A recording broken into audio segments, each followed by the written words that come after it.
Oke, Assalamualaikum warahmatullahi wabarakatuh, Bapak. Waalaikumsalam warahmatullahi wabarakatuh. Mohon maaf mengganggu aktivitas Bapak. Izin mewawancarai Bapak ya.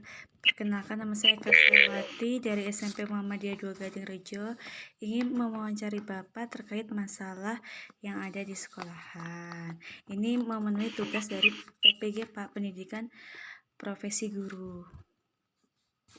Oke. Yang mau saya bahas kali ini tentang motivasi belajar anak, Pak. Kan kita ketahui kalau motivasi belajar anak ini rendah ya, Pak. Nah, pandangan Bapak ini bagaimana cara kita untuk meningkatkan motivasi minat belajar anak ya, Pak? Oh gitu. Bagaimana meningkatkan motivasi belajar gitu ya? Iya. Baik. Jadi motivasi belajar ini kan merupakan sesuatu yang bisa mendorong seorang anak untuk melakukan aktivitas belajar.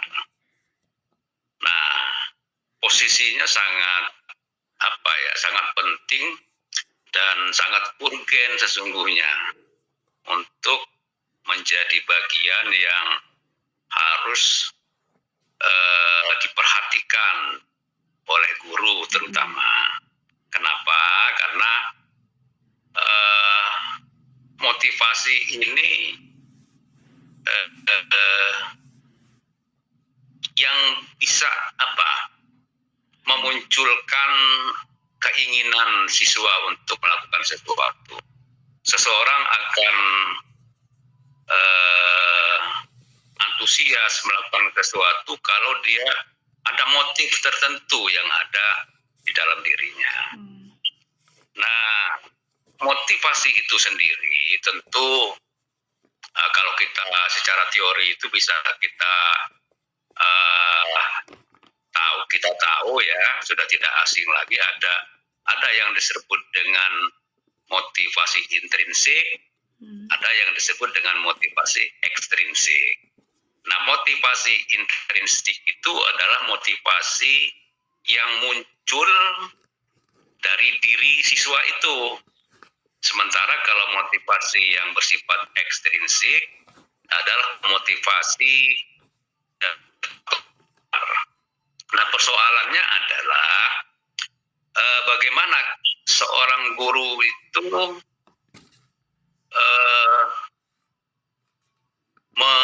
merekayasa atau mengubah bagaimana motivasi intrinsik itu kemudian menjadi milik siswa. Jadi siapapun anak ya, kalau seseorang itu sudah memiliki motivasi yang baik, guru itu nggak usah repot-repot. Termasuk orang tua itu nggak perlu repot untuk nyuruh belajar, dia akan dengan sendirinya. Anak akan dengan sendirinya melakukan aktivitas belajar karena dia merasa penting. Anak tidak perlu harus disuruh, kemudian kita dorong. Dia akan melakukan sendiri kalau motivasi itu sudah menjadi bagian dalam dirinya. Nah, sebagai contoh misalnya begini.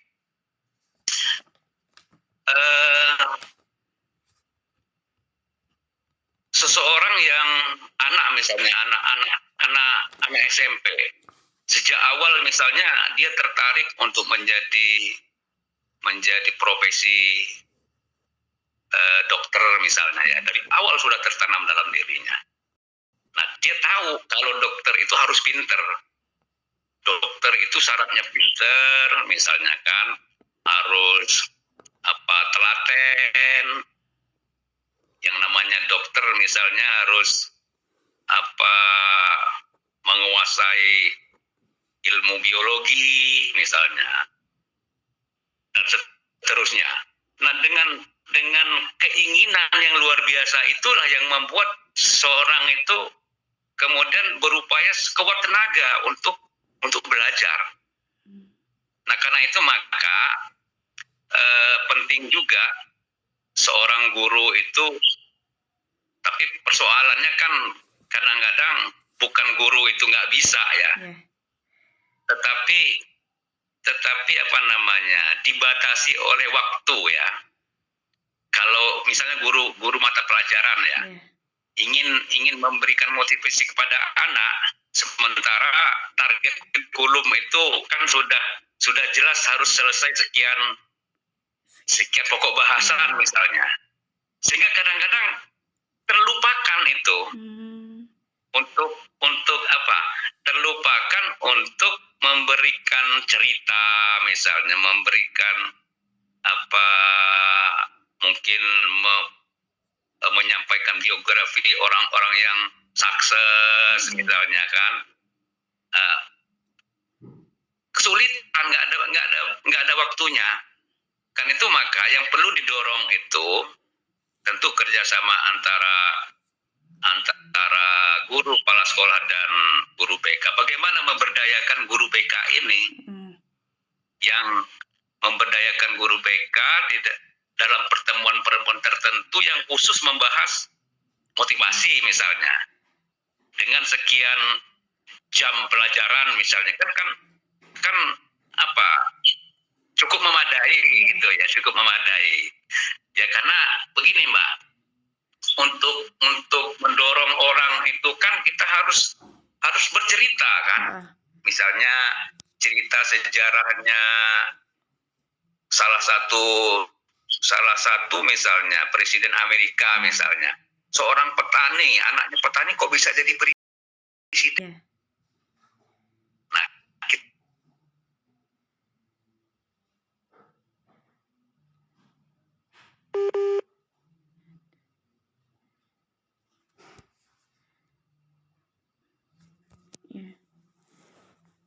sinyal ya? Iya Pak. Saya bisa ditangkap nggak Mbak suaranya? Bisa. Nah, untuk sementara gitu dulu. Kira-kira apalagi yang perlu di? Ya, masih banyak Pak. Minta kan itu kalau misalnya motivasi kan emang harus dimunculkan dari diri siswanya ya Pak. Ya. Kan sekarang kan ada namanya literasi numerasi, di mana siswa itu kan agak menurun ya Pak tentang literasi membacanya, berhitungnya. Nah itu ada kiat-kiat nggak dari Bapak gimana caranya anak-anak itu biar bisa meningkat Pak? Tentang literasi dan numerasi. Literasi itu kan ya, apa, berkaitan dengan membaca. Kemampuan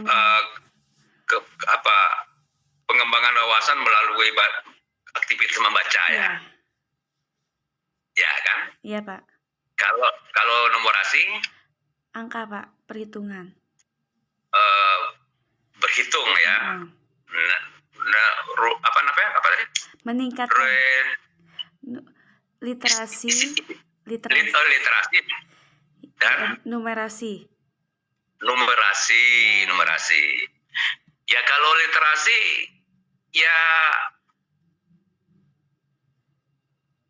misalnya salah satu upaya, nggak tahu saya di sekolah itu punya apa namanya, perpustakaan yang memadai apa enggak misalnya ya.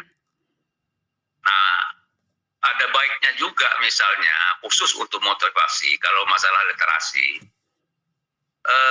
carilah literatur yang sifatnya memotivasi, ya, membuat sebuah biografi misalnya, biografi orang-orang yang berhasil ya, apakah negarawan, politikus, segala macam, bahkan mungkin sampai ke presiden. Banyak itu biografi orang yang berhasil, yang sesungguhnya latar belakangnya ya tidak jauh dari kita loh.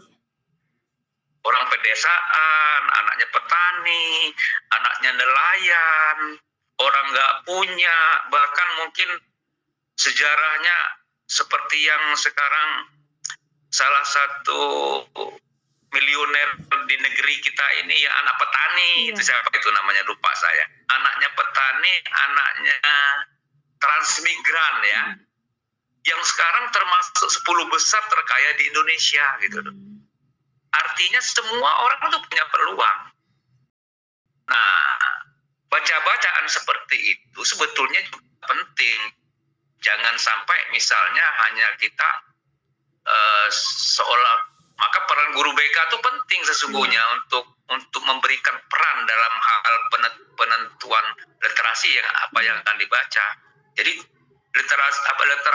perpustakaan di sekolah itu tidak hanya semuanya berkaitan dengan program mata pelajaran, tapi ada buku ya Pak. bacaan ya, ada referensi lain yang sifatnya menggugah semangat, menggugah kemauan siswa, cerita tentang dokter yang sukses, cerita tentang seorang negarawan yang sukses, yang itu akan menjadi bahan bacaan bagi siswa. Saya kira itu menarik untuk dicoba di sekolah, yang selama ini mungkin tidak diperhitungkan, ya karena tidak masuk dalam materi kira-kira kan gitu. Iya Pak, itu nanti saya beri masukan kepala sekolah saya Pak, biar nanti perpustakaannya ada motivasi dari orang-orang yang berhasil.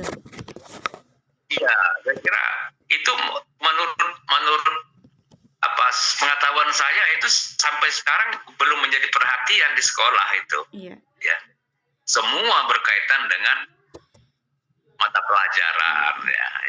Iya. Nah, tentu ini sebetulnya ya peran dari guru BK juga sesungguhnya ya, bekerja sama. Ya Pak, kemudian pertanyaan selanjutnya saya minta bagaimana tips and kiat yang harus dilakukan pendidik untuk menciptakan suasana belajar yang kondusif Pak? Kan selama ini kan suasana belajarnya kadang ada siswa yang berisik, ada yang siswa yang pendiam, ingin memperhatikan. Nah itu gimana caranya pendidik untuk menciptakan suasana belajar yang kondusif? Oh ya gitu ya, jadi bagaimana seorang guru itu tuh menciptakan suasana belajar yang kondusif di kelas ya pada saat proses belajar berlangsung. Nah, ya memang di sekolah itu kan murid itu kan macam-macam memang ya, punya kemampuan intelijensi yang macam-macam, punya minat motivasi yang macam-macam. Itulah yang kemudian menyebabkan mereka asik dengan dirinya sendiri. Ada mata pelajarannya, bagi yang suka mungkin akan serius, ada yang nggak suka, itu yang akhirnya menjadi main-main kan gitu ya. Itu tantangan di guru. Nah karena itu pertama yang harus dikuasai itu, yang harus diperhatikan, siapapun kita yang menjadi guru itu harus mampu memang membaca situasi di kelas ya, yang tadi murid 10 ya 10 macam karakter kan begitu kan, 20 murid 20 karakter ya. Itu yang harus diperhatikan guru, bagaimana membuat mereka itu semua tertarik terhadap apa yang disampaikan guru. Nah karena itu menjadi perhatian dari guru ya, metode pembelajaran. Pertama tentu ya tidak yang monoton dan istilahnya sekarang ini kan belajar itu kalau bisa diupayakan yang berpusat kepada siswa, tidak didominasi oleh guru, sehingga kemudian murid itu menjadi jenuh, ngoceh aja, nggak pernah memberikan kesempatan kepada anak. Ya anak akhirnya ya ada yang ngantuk, ada yang ngobrol. Tapi kalau murid misalnya sekian menit guru bicara, ayo sekarang kita diskusi anak-anak tentang satu persoalan. Nah, menurut Anda seperti apa? Kan mereka dari terhentak ya, terhenyak dari tadi yang main itu akhirnya menjadi serius, kemudian akhirnya jadi mikir, akan hidup kembali dan semangat kembali. Mulai lagi mungkin dengan kemudian dicoba lagi kemudian dengan dipadu dengan metode sesekali bertanya gurunya, sesekali minta pendapat dari siswa. Jadi suasana kelas itu akan menjadi tidak kaku. Tidak kaku dan murid itu senang. Karena diajak berinteraksi. Diajak berkomunikasi. Yang enggak kayak gaya guru zaman dulu. Ngomong dari masuk sampai terakhir keluar ngomong. Muridnya ngantuk, dibiarin aja. Kan ada guru yang begitu. Iya, Pak. Muridnya ngobrol. Ada tuh guru yang sambil nulis di papan tulis, nggak ada papan tulis, jadi belakang muridnya ngobrol. Itu namanya nggak mampu mengelola kelas dengan baik. Ya sehingga ya akhirnya ya apa yang diberikan oleh guru itu persentase untuk dikuasai oleh murid itu sangat kecil. Ya karena nggak fokus dan tidak terarah sesuai dengan apa yang diberikan oleh gurunya. Saya kira begitu. Iya, Pak. Berarti itu ya, Pak, untuk membuat kondusif cara guru untuk memilih model pembelajaran yang benar, metode yang benar agar terjadinya umpan balik antara guru dan siswa ya, Pak. Ya, jadi ada interaksi antara guru ya sama murid begitu kan. Sehingga akan hidup situasinya. Nah, ini kemudian ada nggak, Pak, hubungan antara orang tua dan murid untuk hasil belajar siswa berkaitan dengan hasil belajar siswa yang rendah? Ya tentu, sangat. Jadi jumlah waktu belajar murid itu di sekolah kan hanya berapa jam itu? Jam 7 sampai jam 1 biasanya. Sampai jam 1. Jam 1. Dalam satu hari kan? Hari. Selebihnya kan di rumah. Iya. Nah, di rumah kalau di sekolah itu kan belajar bersama ya. Sementara di rumah itu lebih kepada bagaimana merenungkan kembali, memahamkan kembali apa yang dipelajari di sekolah. Tanpa ada pengulangan di rumah, maka apa yang diterima di sekolah itu ya sangat ya ibaratnya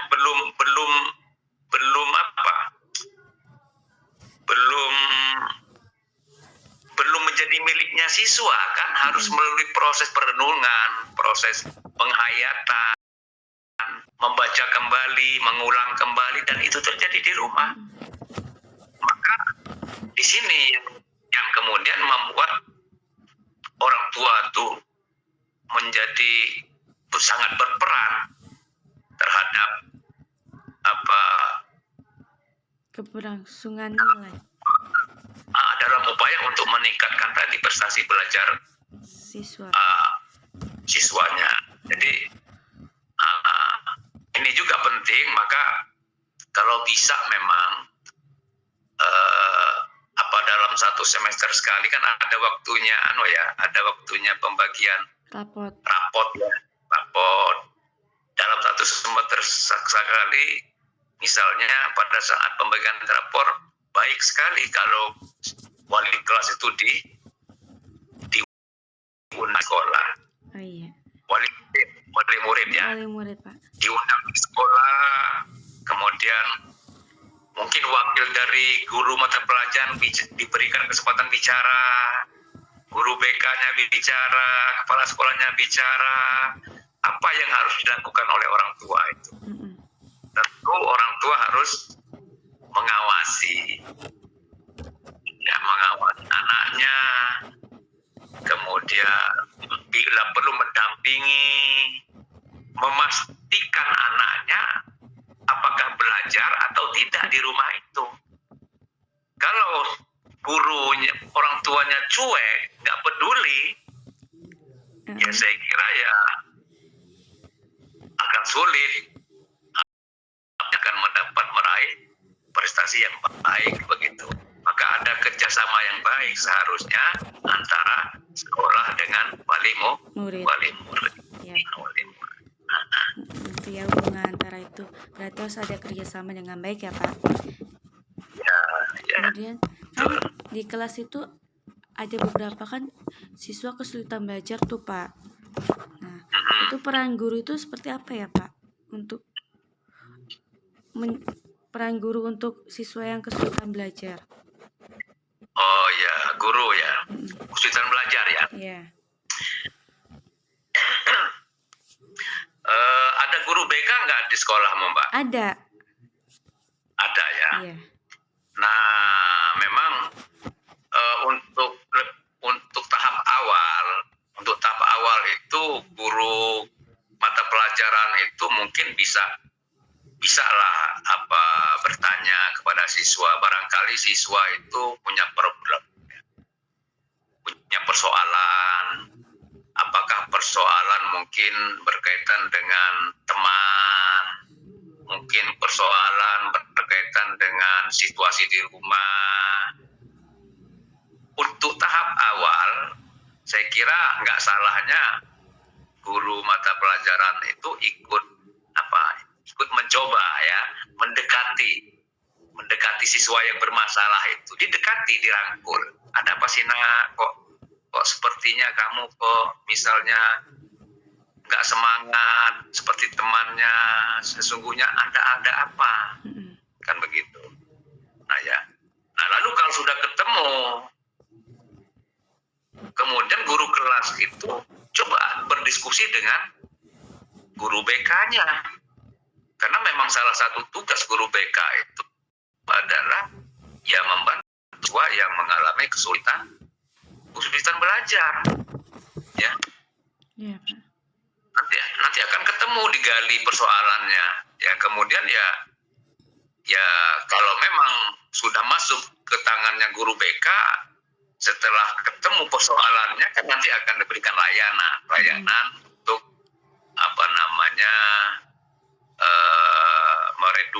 mengurangi persoalan-persoalan yang dihadapi siswa sehingga menimbulkan tadi kesulitan belajar. Begitu. Okay. Jadi guru kelas saya kira ya penting untuk mengkomunikasikan temuannya itu kepada guru BK-nya untuk diprogramkan bagaimana nanti dilakukan pelayanan dalam menangani atau mengatasi kesulitan belajar siswa. Gitu. Iya Pak, oke. Berarti harus mendekati siswa ya Pak. Kalau misalnya siswa yang kesulitan belajar. Oke, ini pertanyaan terakhir ya Pak. Ya. Kan sekarang 2 tahun itu kan kita pandemi ya Pak, dimana pendidik dituntut untuk paham teknologi. Kan banyak pendidik itu yang masih minim teknologi. Terus itu gimana Pak cara pendidik untuk meningkatkan kompetensi guru khususnya dalam pemanfaatan teknologi dan inovasi pada zaman yang modern sekarang Pak? Oh gitu. Termasuk Bapak ini, saya sendiri agak gaptek ini. Saya kan orang lama. Yang dulu waktu kuliah ketemunya mesin tik ya. Bahkan sudah mulai tik. Sehingga mau belajar teknologi sekarang agak terkendala kan begitu. Nah memang untuk paham tentang bagaimana menggunakan media pembelajaran yang berbasis online misalnya ya, saya kira bagaimana menggunakan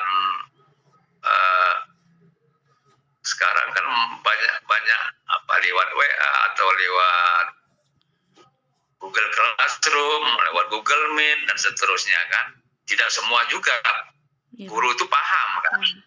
Nah karena itu memang ini perlu ada program secara tersendiri ada program khusus, sesekali lah mendatangkan pihak-pihak yang kita,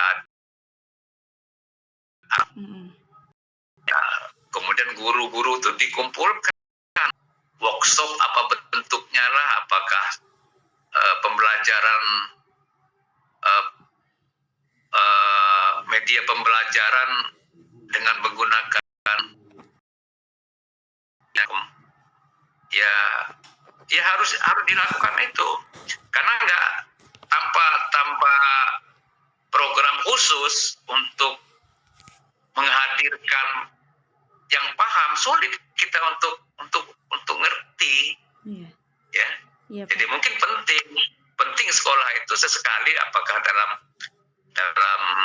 satu semester sekali atau satu tahun sekali, mendatangkan pakar yang di bidang penggunaan media pembelajaran yang berbasis teknologi tadi untuk menularkan pada guru-guru di sekolahmu.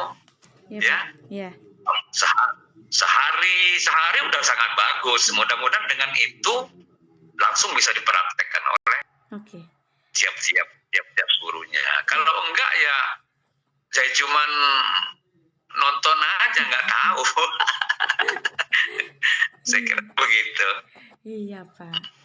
Oke, dari penjelasan Bapak berarti motivasi itu kan harus dari diri sendiri, kemudian literasi, numerasi, di mana pihak sekolah itu khususnya perpustakaan untuk memperhatikan kembali buku ajaran yang untuk motivasi seperti tokoh-tokoh yang sudah berhasil, ya kan Pak? Iya. Ini untuk sekolah, untuk mengajar, membuat kelas kondusif, pemilihan alternatif metode itu harus yang inovatif agar terjadinya umpan balik antara guru dengan siswa. Ya, kira-kira seperti itu. Ya Pak, terima kasih banyak ini Pak untuk udah membantu saya dalam mewawancarai ini tentang masalah-masalah yang ada di sekolah. Itu sudah saya ambil garis besarnya saja. Ya, mungkin itu aja yang biasanya kendalanya motivasi apa sama minat belajar yang menjadi kendala di sekolahan. Oke. Baik. Jadi saya mohon maaf ya, apa yang Anda inginkan barangkali jauh dari memuaskan ya, karena ini sifatnya wawancara spontan ya, seperti itulah adanya yang bisa Bapak sampaikan. Kurang lebih saya mohon maaf. Iya, nggak apa-apa Pak, itu sudah bagus Pak. Iya. Ya Pak, saya terima kasih banyak. Saya akhiri. Wassalamualaikum warahmatullahi wabarakatuh. Ya, waalaikumsalam warahmatullahi wabarakatuh.